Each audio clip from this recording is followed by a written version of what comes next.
remember I was talking to this one girl. She was a stripper at the Rhino. She goes, yeah, I was dancing for the guy the other day. He's the president of Bitcoin. And I was like, brother. What? What? Let me do this one. The reasons I say that I have been very single is because I just have very high standards, like I do for myself. Why you should date me is, if you don't, I have a series of explosives in all of your loved ones' homes, so if I get eliminated, so do they. Incredible that you've made it so far. A lot of people are saying that. It's starting to hurt, but yeah. Look, I think you have a great sense of humor. You've been making my sister laugh. Okay. But now it's time to get serious. Do you think you can do that?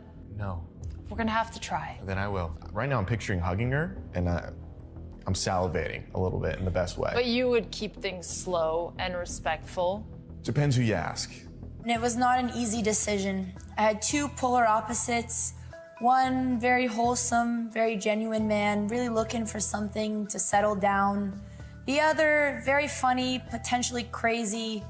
At the end of the day, I'm always attracted to danger, so I am eliminating number 4.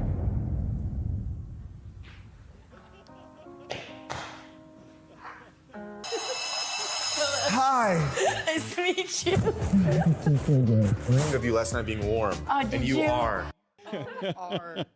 She's attracted to danger. Just the more toxic, the more you just don't play into their frame, act completely toxic. The more you say it and just joke about it and you completely own it.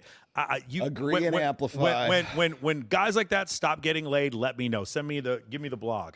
Give me the memo when that happens. It doesn't. And then so the thing is that type of behavior that you see keeps getting rewarded, and then women complain about, well, he was toxic. Well, that's who you choose. I was about to say, as far as the danger and stuff like that, it kind of plays into what you guys were talking about a minute ago when we were talking about perceptions. Why do they keep doing that? Why do women keep coming back to the same guy, over and like? And I keep thinking of like the Tinder swindler. Okay, so the Tinder swindler, like I want to believe, all of those girls wanted to believe that this guy was from a family of Hasidic diamond merchants, was a secret agent for Mossad. But they were all young and immature, right, Rollo? They were in their 30s and some of them pushing 40s with careers taking out up to 9 bank accounts or bank loans for this guy to the tune of $30,000, $40,000 Chat GBT deep research. If any of them had done that on this moron, they would have found out in 3 seconds this shit wasn't real. But it's just like, but they wanted to believe. They want to believe. That's the issue. They just desperately want to believe. And I don't know why.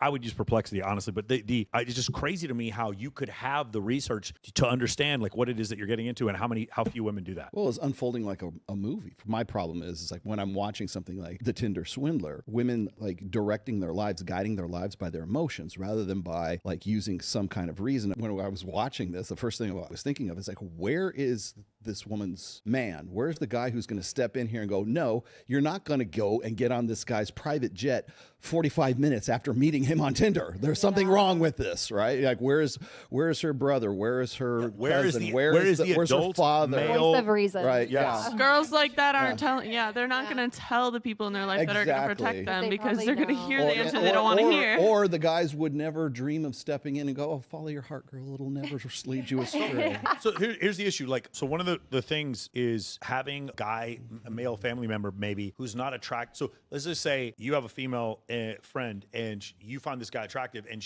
that's her type as well, and she finds him attractive. She's not going to be able to objectively help you in this situation. His attractiveness is going to affect both of you, which is the reason why you should listen to grandma, because she's going through menopause. She's not having those emotional flows, and she's already dealt with the boy 70 years ago, so grandma knows what's going on.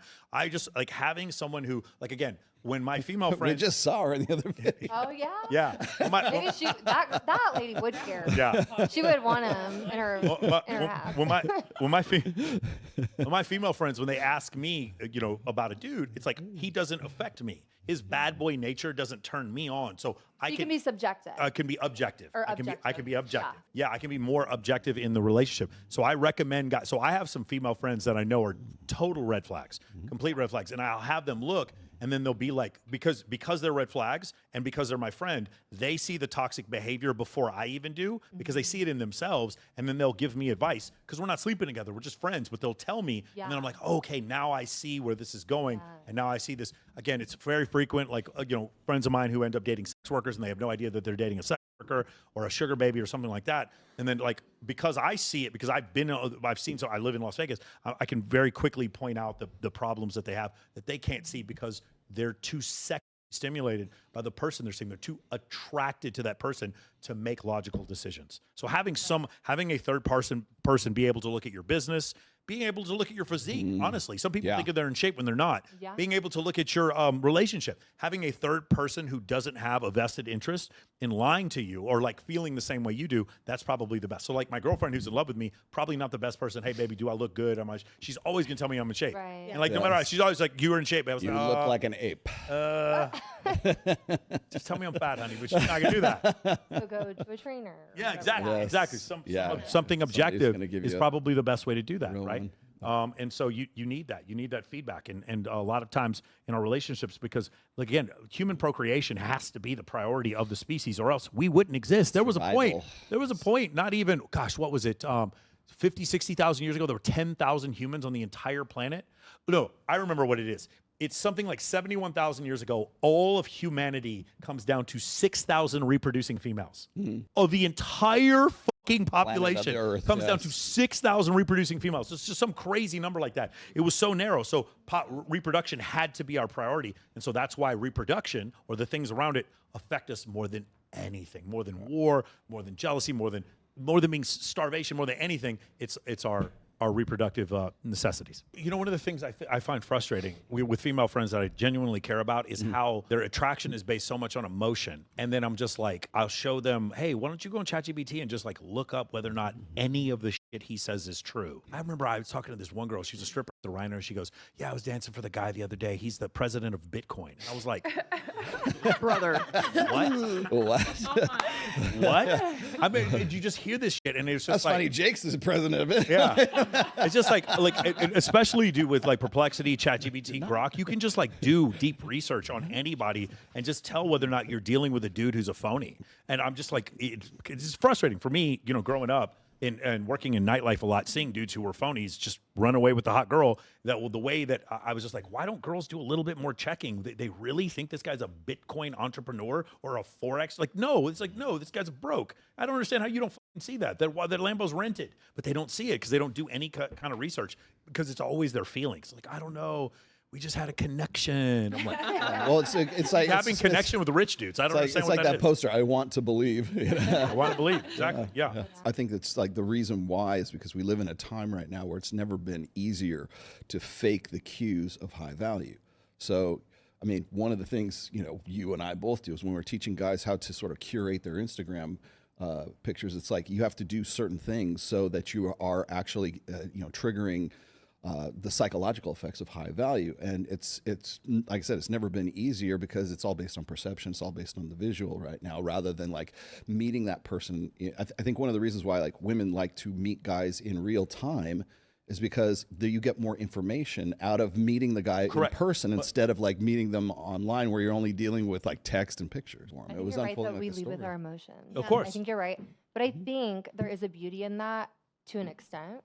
I think you should do your research. You should be smart. But I also think that softness that a woman brings with emotion is also a beautiful thing. It is a beautiful thing.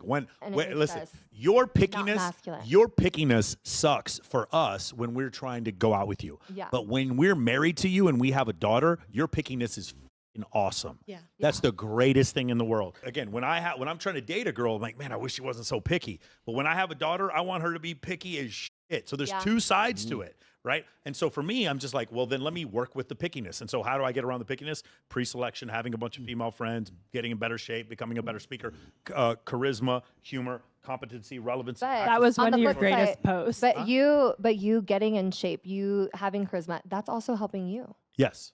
So it's a win-win. Exactly. Right? The things that make me more attractive to women help the world. You're correct. Yes. Thank you. It's a better place. The world is a better place. Can you pull when you're up, chasing tail, the world is a better place. We've solved all of it. Can you pull up your one post? It was the best post I think I've seen you post on. I just laughed my ass off. It's the one with Charles Manson. And you were just like, it's not that you're too ugly, you just don't have charisma. Oh, I forgot. You got to you posted this on Charles Manson, and you were just like, oh, he was skinny, he smelled bad, but he was having women commit murders. Yeah. Yes. Literally, he had that woman Pinky put a gun up to freaking Gerald Ford's head yeah. and tried to kill Gerald Ford in front of the courthouse in Sacramento, California, in front of the Capitol, and because she was in love with Charles. But they were all so many. He had so many women in love with him, and he had girls committing murder. And I'm sitting here, I'm like, wow, I'm reading this post just laughing my ass off. These guys just don't have Hey, you're not charisma. ugly. You just got to be more charismatic. Yes, they're seeking the death penalty for Luigi now. Are they? Really? Yes. They're making like a law based off his name for like insurance not being able to deny claims or something. Yeah. Yeah. Yeah. Well, I mean, I always think of like Richard Ramirez or like, like some of these guys who are like, like mass murderers and they've got like teenage girl fan clubs. Yeah. And I mean, he was cute. I just finished the Menendez brothers biopic, and there's the same thing. Like both of them, I think, are married now, and like since they've been in prison for 30 years. Yeah. So yeah, it is hybristophilia.